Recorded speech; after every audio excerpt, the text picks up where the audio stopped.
ওমরের সন্তান আব্দুল্লাহ ইবনে ওমর বলে, এ মদিনাবাসী, তোমরা আমার বাবার গায়ে দুইটা চাদর দেখতেছো? আল্লাহি রাব্বিল কাবা, রবের কাবার কসম খায়া বলি, আমার বাবার গায়ে দুইটা চাদর দেখতেছো। এই দুইটা চাদরের একটা চাদরের মালিক হলেন আমার বাবা, আর একটা চাদরের মালিক হলাম আমি। আপনাদের খলিফা আজকে শুক্রবারে জুমার নামাজ পড়াবে, তার নিম্নাংশে যেই চাদরটা দেখতে পারছেন, যেই চাদরটা আমার বাবা নিম্নাংশে পড়েছেন, নিম্নাংশে বোঝেন তো, মানে যেটা নাভির নিচে পড়েছে এটাকে বলা হয় নিম্নাংশ, আর উপরেরটা বলা হয় অর্ধাংশ, উপরাংশ। উপরাংশে যেই চাদরটা পরেছেন, নিম্নাংশে যেই চাদরটা পরেছেন, এটা হলো আমার বাবার চাদর। আর অর্ধাংশে উপরে যেই চাদরটা পরেছেন, এই চাদরটা হলো আমার। গত 3 দিন আগে বাইতুল মাল থেকে আপনাদেরকে একটা করে করে আমার বাবা চাদর বন্টন করেছে। আমার বাবাও একটা চাদর নিছে, দুইটা চাদর। উপরে যে চাদরটা দেখতেছেন এটা হলো আমার চাদর।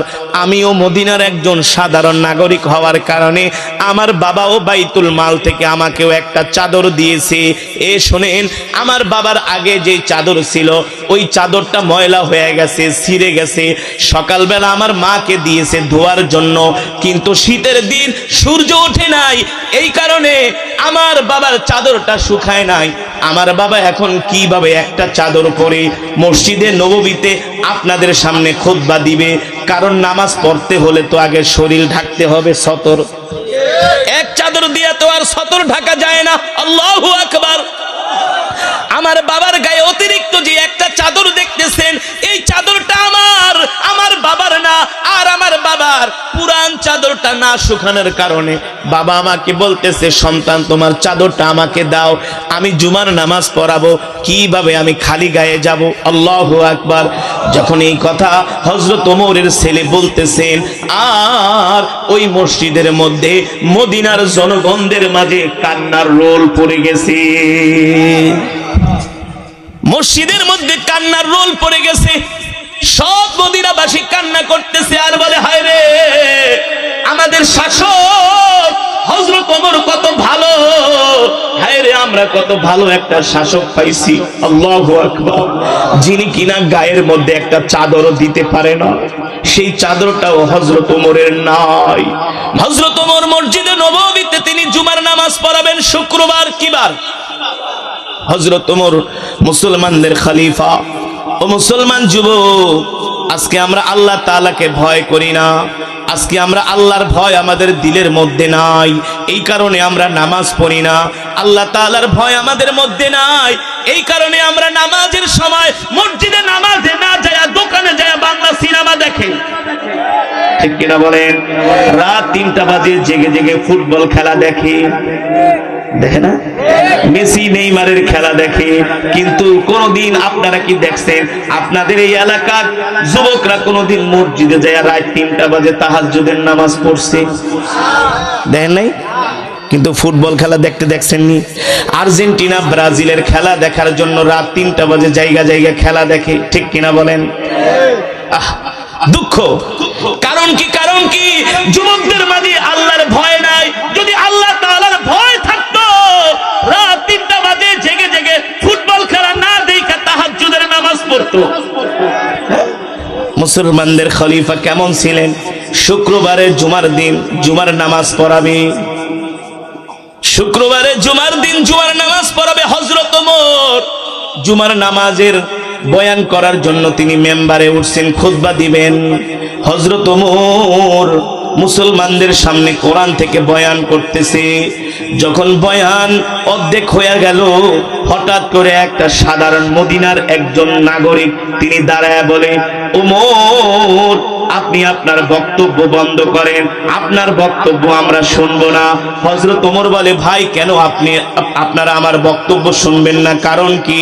বলতেছে, ওমর, আমার একটা প্রশ্ন আছে, যতক্ষণ পর্যন্ত এই প্রশ্নের জবাব না দিবেন ততক্ষণ পর্যন্ত আমরা আপনাকে বক্তব্য দিতে দিব না। কার সামনে বলতেছি? ওমরের সামনে, অর্ধজাহানের খলিফা ওমরের সামনে। আপনি কোন প্রেসিডেন্টের সামনে দাঁড়ায় এই কথা বলতে পারবেন? যেই মিয়া বক্তব্য বন্ধ করেন, আপনি দাঁড়ানোর আগে আপনার ঘুম করে ফেলাইব। হ্যাঁ, মুসলমানদের দ্বিতীয় খলিফা হযরত ওমর, অর্ধ জাহানের বাদশা, আল্লাহু আকবার, তিনি বয়ান করতেছি। মদিনার সাধারণ একটা নাগরিক দাঁড়ায় ধমক দেয়, ওমর আপনি আপনার বয়ান বন্ধ করেন। হযরত ওমর বলে, ভাই কেন, কি অপরাধ? বলে, একটা প্রশ্ন আছে। আরে আপনি প্রশ্ন করলে নামাজের পরে করেন, বয়ানের মাঝখানে কেন কাউন্টার দিবেন? এটা তো অন্যায়। হ্যাঁ, কিন্তু হযরত ওমরকে বলতেছে, ওমর আপনি আপনার বয়ান বন্ধ করেন। এ ওমর, আগে একটা প্রশ্নের উত্তর দেন, তারপরে বয়ান করেন, এছাড়া আপনার ওয়াজ আমরা শুনবো না। হযরত ওমর বলে, ভাই আমার কি প্রশ্ন বলেন আপনি, আমি আপনার প্রশ্নের উত্তর দিব। হযরত ওমরকে বলতেছে, ওমর দেখতেছি আপনার গায়ের মধ্যে দুইটা চাদর। কয়টা? এমন দুইটা চাদর, দোনোটা চাদরের মধ্যে সরকারি সিল মারা। কথাটা ভালো করে খেয়াল করেন। এই যুবক, ইসলাম কাকে বলে? খেলাফত কাকে বলে? আল্লাহর জমিনে আল্লাহর দিন কায়েম হইলে রাজা বাদশারা জনগণের কাছে জবাবদিহি করতে বাধ্য। হ্যাঁ, হযরত ওমর অর্ধ জাহানের খলিফা, তাকে সাধারণ একজন জনগণ ধমক দিয়া বলে, আপনি আপনার আগে বক্তব্য বন্ধ করেন, আমাদের প্রশ্নের উত্তর দেন। হযরত ওমর বলে, কি প্রশ্ন? আপনার গায়ের মধ্যে দুইটা চাদর দেখতেছি, দোনোটা চাদরের মধ্যে সরকারি সিল মারা। সরকারি সিল মারা হইলে কি হয়েছে? বলে, আপনি দুইটা চাদর কোথায় পাইলেন? গত সপ্তাহে আপনি আমাদেরকে রাষ্ট্রীয় কোষাগার থেকে একটা একটা করে চাদর দিছেন। কয়টা? একটা একটা করে চাদর দিছেন। আপনার গায়ে তো একটা চাদর থাকার কথা, দেখতেছি সরকারি সিল মারা। যদি সিল মারা না থাকতো তাহলে বুঝতাম অন্য জায়গার থেকে কিনে আনছেন, কিন্তু যেহেতু সরকারি সিল মারা, তার মানে এই চাদরটা আপনি রাষ্ট্রীয় কোষাগার থেকে অতিরিক্ত নিয়েছেন। আপনি কেন রাষ্ট্রীয় কোষাগার থেকে অতিরিক্ত চাদর নিলেন? আপনি যদি একটা পান, আমিও একটা পাই, আমি একটা পাইলে আপনিও একটা পান, আপনি দুইটা চাদর কেন নিলেন? এই প্রশ্নের জবাব আগে দেন, তারপরে বয়ান করেন। আল্লাহু আকবার, আরো আসতে বলেন আল্লাহু আকবার। পারবেন কোন রাজা বাদশারে প্রশ্ন করতে যে আপনি প্যারাডো গাড়িতে কেন চড়েন, আপনি দামি দামি রাজপ্রাসাদে কেন থাকেন? ঠিক কিনা বলেন? পারবেন প্রশ্ন করতে? মুসলমান, এর চাইতে কি আর বয়ান আছে? এর চাইতে আর ওয়াজ হয়? এই কথাগুলো যদি সারা পৃথিবীর মুসলমান বাস্তবায়ন করত, আল্লাহর কসম করে বলি, প্রত্যেকটা দেশ জান্নাতের টুকরায় পরিণত হয়ে যেত। হয়তো কি হইতো না? হযরত ওমরকে ধমক মারে, আগে প্রশ্নের উত্তর দেন, তারপরে বয়ান করেন, নইলে আপনার বয়ান আমরা শুনবো না। আল্লাহু আকবার। এই কারণে আল্লাহ তাআলা কোরআনের মধ্যে বলছেন, ইয়া আইয়ুহাল্লাযীনা আমানুত্তাকুল্লাহ হাক্কা তুকাতিহি ওয়া লা তামুতুন্না ইল্লা ওয়া আনতুম মুসলিমুন। ও নবী, দুনিয়ার মানুষদেরকে বইলা দেন, তোমরা আল্লাহকে ভয় করো, ভয় করার মতো ভয় করো। যদি আল্লাহ তাআলাকে ভয় না করো, তোমরা মুমিন হতে পারবে না, জান্নাতি হতে পারবে না। আর মুমিন যদি হতে না পারো, তাহলে জান্নাতেও যেতে পারবে না। আল্লাহ তাআলা বলে, ইত্তাকুল্লাহ, এই আল্লাহকে ভয় করো, হাক্কা তুকাতিহি ওয়া লা তামুতুন্না ইল্লা ওয়া আনতুম মুসলিমুন। এ মুসলমান না হয়ে মরো না, এ মুসলমান না হয়ে মরো না। তাহলে বলতে পারেন, হুজুর আমরাও তো মুসলমানের ঘরে জন্ম, আমরাও তো মুসলমানের সন্তান, আমরা তো ওয়াজ মাহফিলে আসি, আমরাও তো হুজুর দিনের কাজে যাই। হ্যাঁ, আমরা মুসলমান, আমরা হলাম গরু খাওয়া মুসলমান। এক নাম্বার মুসলমান হইতে পারি নাই, ঠিক কিনা বলেন? এক নাম্বার মুসলমান হইলে আমরা কখনো মুসলমানের উপর অত্যাচার করতে পারতাম না, আমরা কখনো দুর্বলের গায়ে আঘাত দিতে পারতাম না, আমরা কখনো এতিমের মাল আত্মসাৎ করতে পারতাম না, ঠিক কিনা বলেন? কথা ঠিক নাকি বেঠিক? বলতে পারেন হুজুর আমরাও তো মুসলমান। আল্লাহ বলে না না না, এই মুসলমান আমি চাই না, তোমাদেরকে হতে হবে 1 নাম্বার মুসলমান।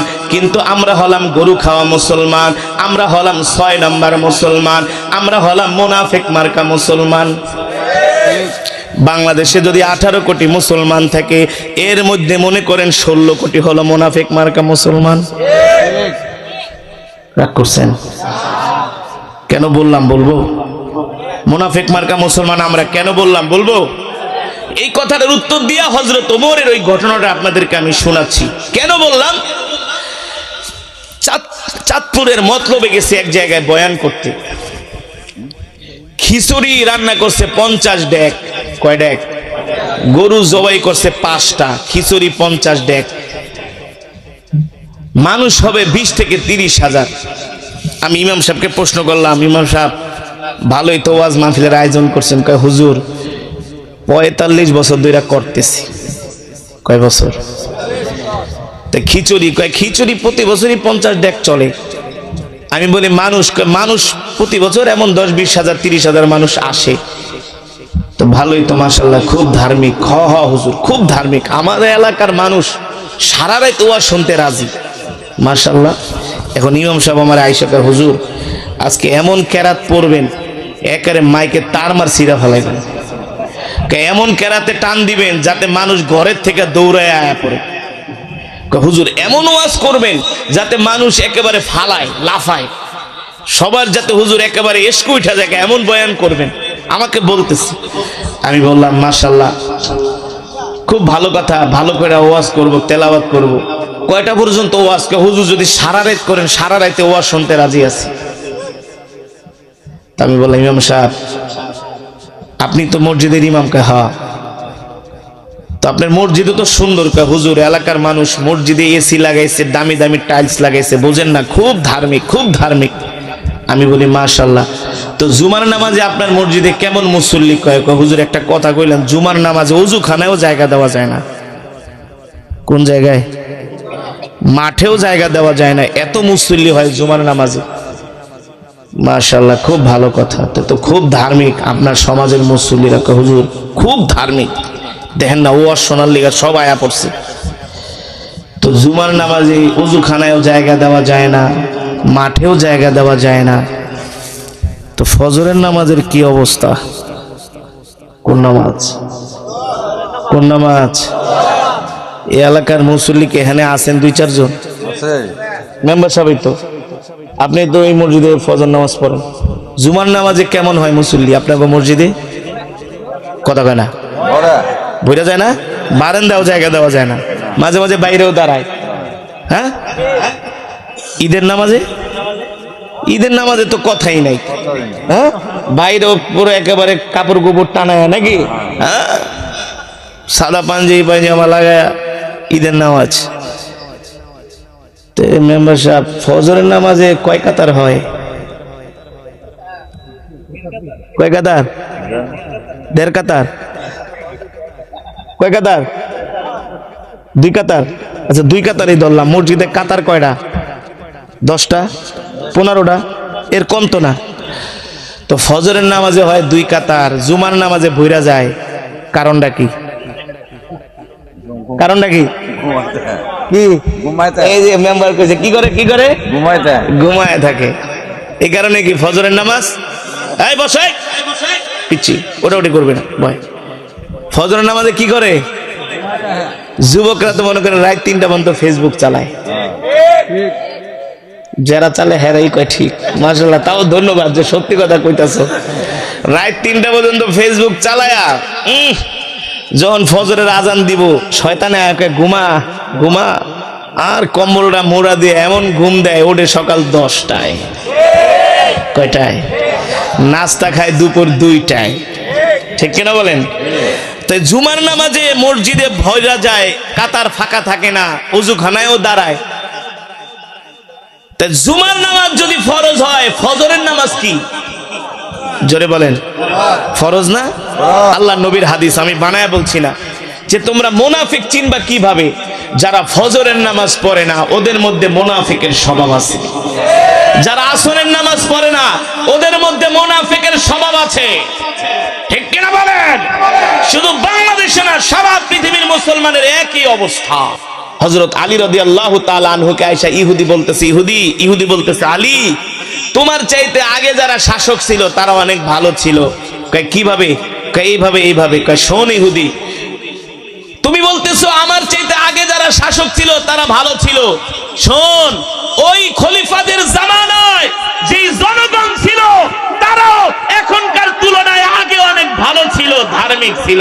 এই কারণে আল্লাহ তাদের জন্য একজন ন্যায় নিষ্ঠাবান শাসকের ব্যবস্থা করেছে।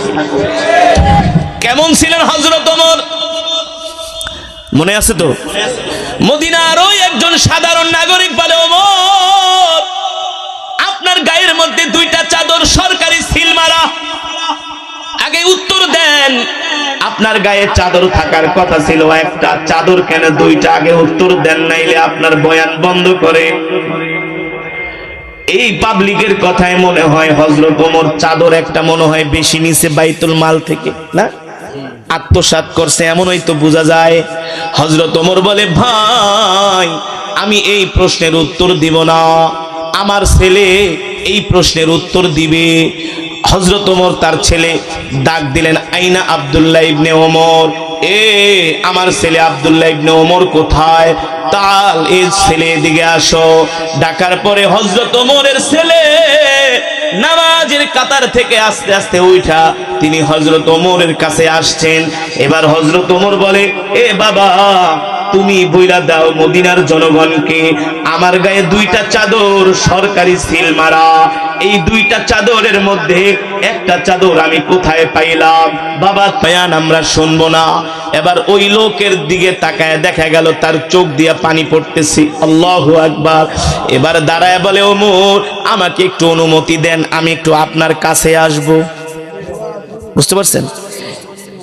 সে চেয়ারের মধ্যে বৈশা খুতবা দিতেছে আর বলতেছে, হযরত ওমর খুতবা দেওয়ার জন্য চেয়ারের ভিতরে বসে আছে, বয়ান করতেছে। তার প্রশ্নের উত্তরগুলো হযরত ওমরের সন্তান দিতেছে। এই অবস্থায় বলে, ওমর আমাকে একটু অনুমতি দেন, আমি একটু আপনার কাছে আসব। আমরা হইলে কি বলতাম? কি কইতাম? যে বেটা এতগুলা মানুষের সামনে তুই আমার অপমান করছস। কি ইমাম সাহেব আপনারে যদি কইতো, আমারে যদি কইতো, এতগুলা মাইশের সামনে আমারে প্রশ্ন করো আমি দুইটা চাদর কই পাইলাম, তার মানে তুমি আমারে চোর বানাইতে চাইতেছো, আবার তুমি আমার কাছে আসবা। আমরা হইলে কি কইতাম? একেবারে পিছনের কাতারে যা, তোরে যাতে আর কোনোদিন চোখে না দেখি। হ্যাঁ, পুলিশে ফোন দিয়া কইতাম এটারে ঘুম করে ফেলাবেন, ঘুম। আমার সামনে এসে এত বড় প্রশ্ন করতেছে, কথা কন সঠিক নাকি বেঠিক? হযরত ওমর বলে, ভাই আপনি আমার কাছে যে আসবেন, কিভাবে আমি আপনাকে অনুমতি দিব? আপনি যদি কাছে আসেন তাহলে তো আপনাকে এই মসজিদের সামনে দিয়া কাতারের মাঝখান দিয়ে আসতে হবে। আমার তো সেই অনুমতি নাই কোনো মানুষকে বলবো কাতার ভাঙ্গা আপনাকে আসতে দিতে। যদি মুসল্লিরা আপনাকে কাতার ভাঙ্গা আসতে দেয় তাহলে আপনি আসতে পারেন, নইলে আপনাকে আসতে দেওয়া আমি অনুমতি দিতে পারবো না। আল্লাহু আকবার, জোরে বলেন আল্লাহু আকবার। ওই সাধারণ নাগরিক মসজিদে দাঁড়ায় বলে, এ মসজিদের মুসল্লিরা, আমি আপনাদের হাতে ধরি, আমাকে একটু খলিফার কাছে যাওয়ার সুযোগ দেন। কিছু মানুষ দাঁড়ায় তাকে কাতার ফাঁকা করে বললেন, যাও খলিফার কাছে। আল্লাহু আকবার। এবার ওই মদিনার সাধারণ নাগরিক খলিফার কাছে আসলেন, হযরত ওমরের কাছে আসলেন। আয়েশা তার মাথায় এক হাত দিলেন, আর একটা হাত তিনি আল্লাহর নবীর রওজার দিকে বাড়ায় দিলেন। সুবহানাল্লাহ। এবার আল্লাহর নবীর রওজার দিকে তাকায় বলে, ওগো নবীজি তাকায় দেখেন আপনার ওমর কত ভালো, আপনার ওমর মদিনার মধ্যে ইনসাফ প্রতিষ্ঠা করেছে, আপনার ওমর মদিনার মধ্যে ন্যায় প্রতিষ্ঠা করেছে। আল্লাহু আকবার। ওগো নবী, আমি ওমরকে প্রশ্ন করেছিলাম, চাইলে সে আমার প্রশ্নের জবাব নাও দিতে পারতো, ঠিক কিনা বলেন? কিন্তু তিনি হাজার হাজার মানুষের সামনে কত সুন্দর করে তিনি প্রশ্নের উত্তর দিয়া দিলেন। তার গায়ের যে অতিরিক্ত চাদর, এই চাদরটা তার ছেলের চাদর, তার মানে সে বাইতুল মাল থেকে অতিরিক্ত চাদর গ্রহণ করে নাই, জনগণের সম্পদ আত্মসাৎ করে নাই। ওগো আল্লাহর নবী, আপনি আমাদেরকে কত সুন্দর একজন ওমর দিয়া গেছেন। ওগো নবী, আমরা আমাদের খলিফার উপরে সন্তুষ্ট, আপনিও আমাদের খলিফার উপর সন্তুষ্ট হয়ে যান। জোরে বলেন আল্লাহু আকবার, আর জোরে বলেন আল্লাহু আকবার। ওই মুসল্লি দাঁড়ায় ওমরের জন্য দোয়া করে, শাসক আল্লাহ আপনাকে হায়াত দান করুন, আল্লাহ তাআলা আপনাকে ন্যায় ইনসাফ প্রতিষ্ঠা করার তৌফিক দিয়েছে, এই জন্য আমরা মদিনাবাসী আপনার জন্য গর্বিত। এই ভয়, এই জবাবদিহিতা হযরত ওমরের মাঝে কিভাবে আসলো? হযরত ওমরের মাঝে আসছেন, হযরত ওমর কোরআনের শিক্ষায় শিক্ষিত ছিলেন, ঠিক কিনা বলেন? ওহীর শিক্ষায় শিক্ষিত ছিলেন। আপনি যতই জেনারেল শিক্ষায় শিক্ষিত হন না কেন, কোরআনের শিক্ষা, দ্বীনের শিক্ষা আপনার মধ্যে যদি না থাকে, তাহলে পরিপূর্ণ আল্লাহ তাআলার ভয় আপনার আমার দিলের মধ্যে আসবে না, আসবে না। এই কারণে আল্লাহ তাআলা বলছেন, ইত্তাকুল্লাহ, আল্লাহকে ভয় করো, হাক্কা তুকাতিহি ওয়ালা তামুতুন্না ইল্লা ওয়া আনতুম মুসলিমুন, মুসলমান না হইয়া মইরো না। আজকে সারা পৃথিবী 250 কোটি মুসলমান আছে, আল্লাহ তাআলা এই গরু খাওয়া মুসলমানের কথা বলে নাই, আল্লাহ তাআলা বলছে ঈমানদার মুসলমানের কথা, মুমিন মুসলমানের কথা, যারা আল্লাহর ভয়ে নামাজ ছেড়ে দেয় না, ঠিক কিনা বলে? নারায়ে তাকবীর। মসজিদে নববীতে তিনি জুমার নামাজ পড়ান, মুসলমানদের খলিফা। সে শুধু রাষ্ট্র চালাবে না, সে নামাজও পড়াবে। এমন রাষ্ট্রপ্রধান দরকার, ঠিক কিনা বলেন? এমন রাষ্ট্রপ্রধান দরকার, সে শুধু রাষ্ট্র চালাবে না, সে মুসলমানদেরকে ইমামতিও করবে।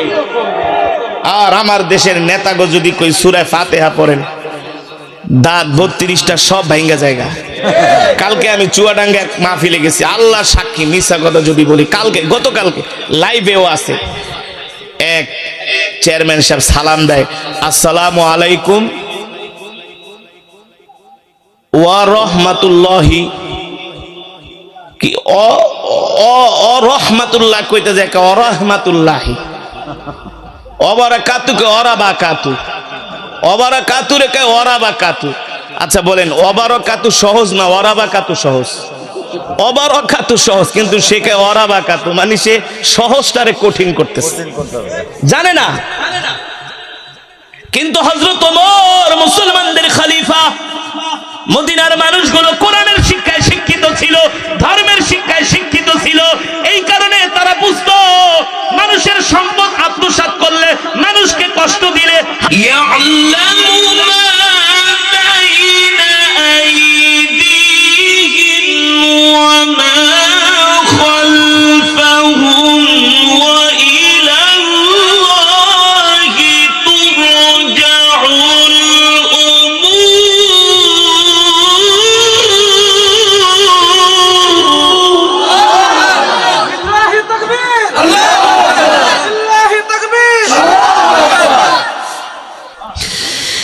يعلم ما بين أيديهم وما خلفهم وإلى الله ترجع الأمور. يعلم ما بين أيديهم وما خلفهم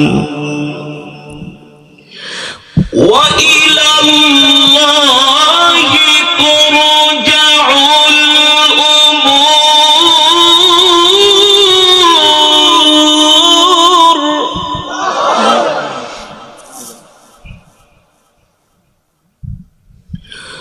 وإلى الله ترجع الأمور.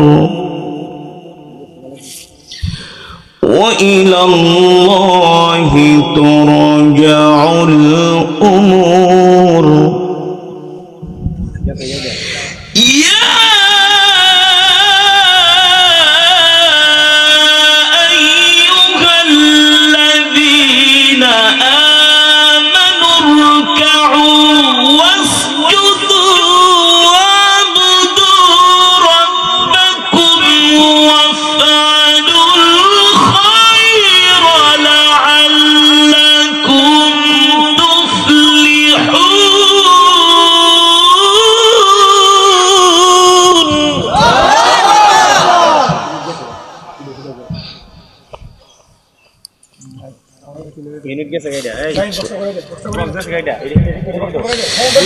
يا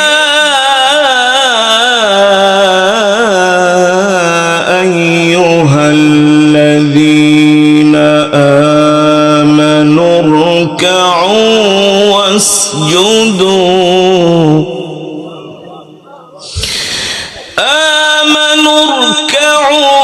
واسجدوا واعبدوا ربكم وافعلوا الخير لعلكم تفلحون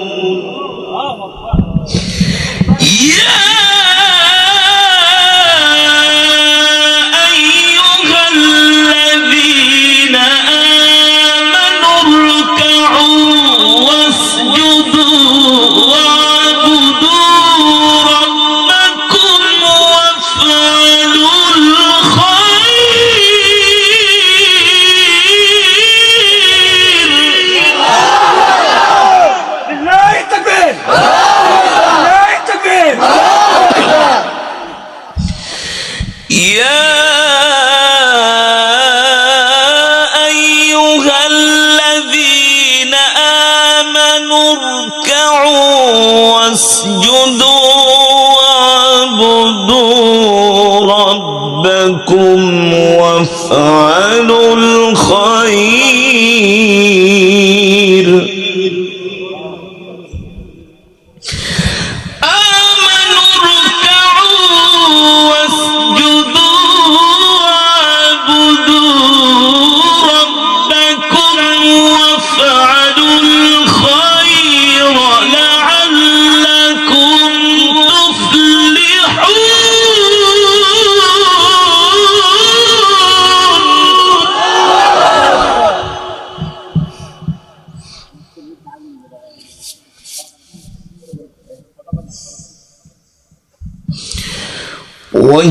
وجاهدوا في الله حق جهاده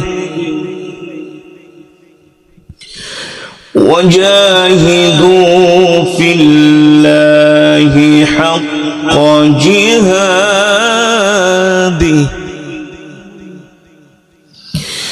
هو اجتباكم وما جعل عليكم في الدين من حرج ملة أبيكم إبراهيم ملة أبيكم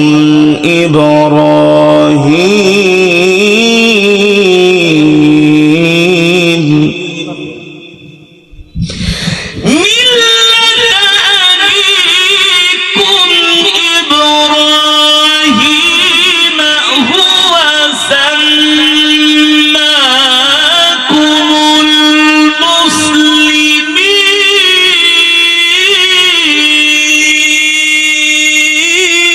المسلمين.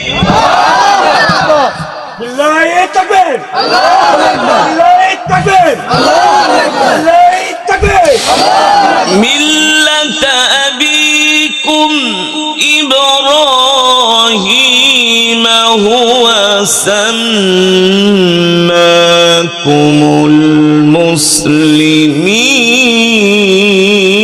المسلمين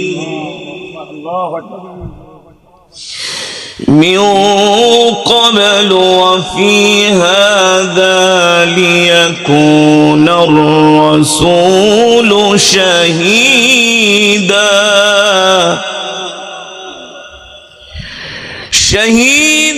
عليكم وتكونوا شهداء على الناس. بالله التكبير بالله التكبير فأقيموا الصلاة وآتوا الزكاة واعتصموا واعتصموا بالله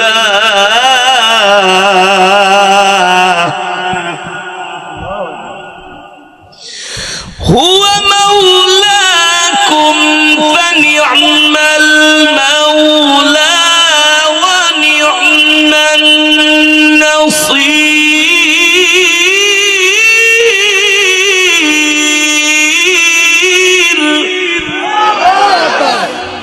لله التكبير هو مولاكم فنعم المولى ونعم النصير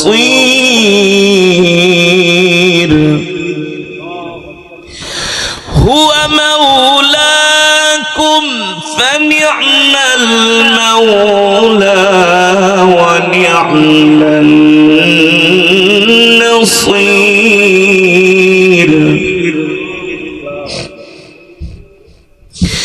من قبل وفي هذا ليكون الرسول شهيدا عليكم وتكونوا شهداء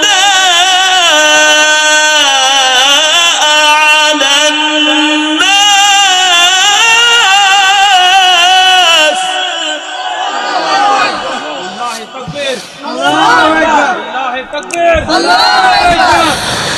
فأقيموا الصلاة وآتوا الزكاة واعتصموا بالله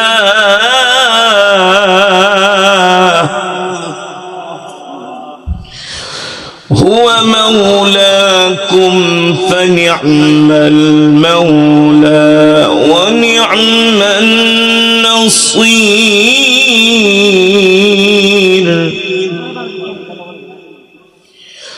هو مولاكم فنعم المولى ونعم النصير الله أكبر ولله الحمد بسم الله الرحمن الرحيم قل هو الله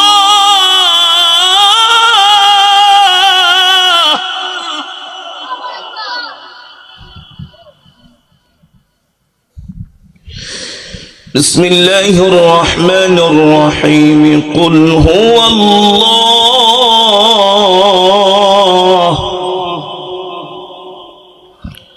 قل هو الله أحد الله الصمد لم يلد ولم يولد لم يلد ولم يولد ولم يكن له كفوا أحد بسم الله الرحمن الرحيم قل هو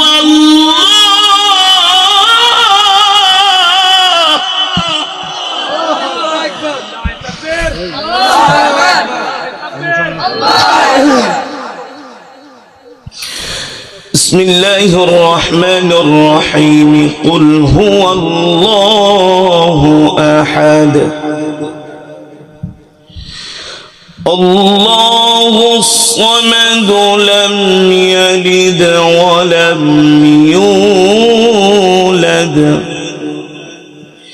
لم يلد ولم يولد ولم يكن له كفوا أحد بسم الله الرحمن الرحيم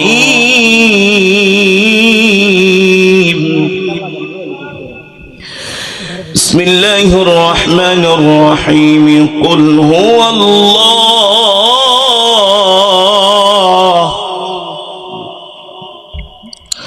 قل هو الله أحد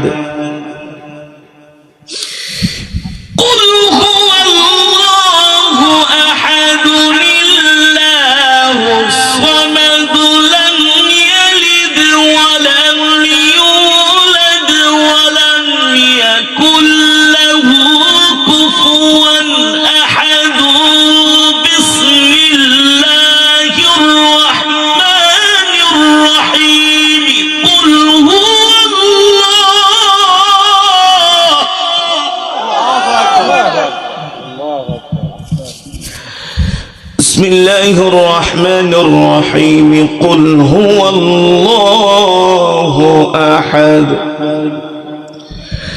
আল্লাহুস সামাদ লাম ইয়ালিদ ওয়া লাম ইউলাদ ওয়া লাম ইয়াকুল লাহু কুফুওয়ান আহাদ لم يلد ولم يولد ولم يكن हल्का हल्का बस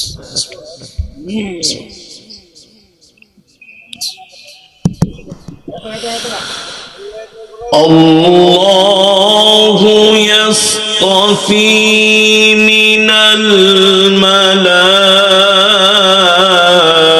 الملائكة رسلا ومن الناس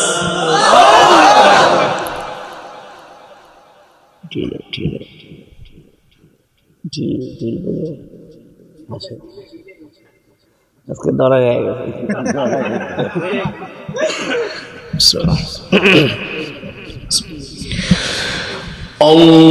الله يصطفي من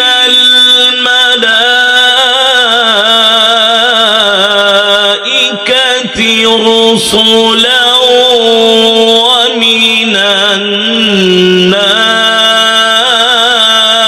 الناس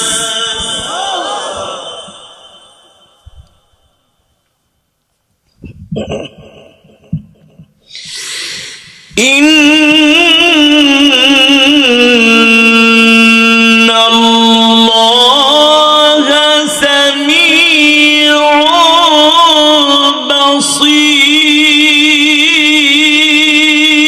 بصير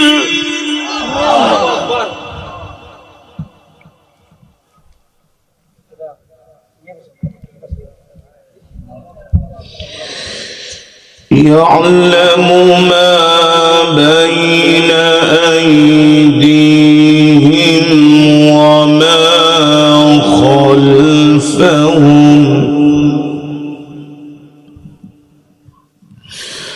وإلى الله ترجع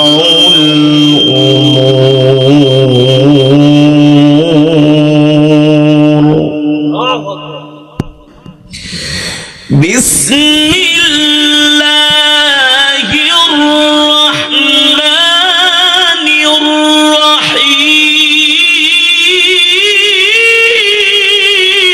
الرحيم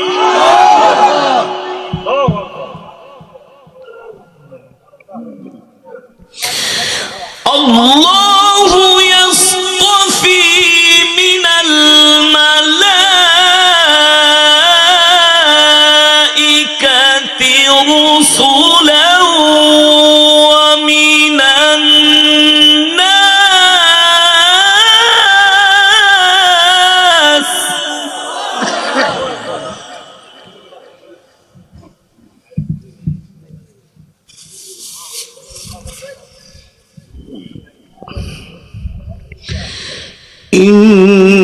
إن الله سميع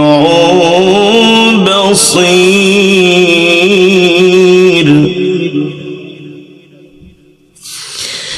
إن الله سميع بصير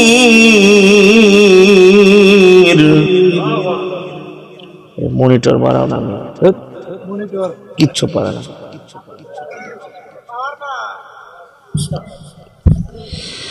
إن الله سميع بصير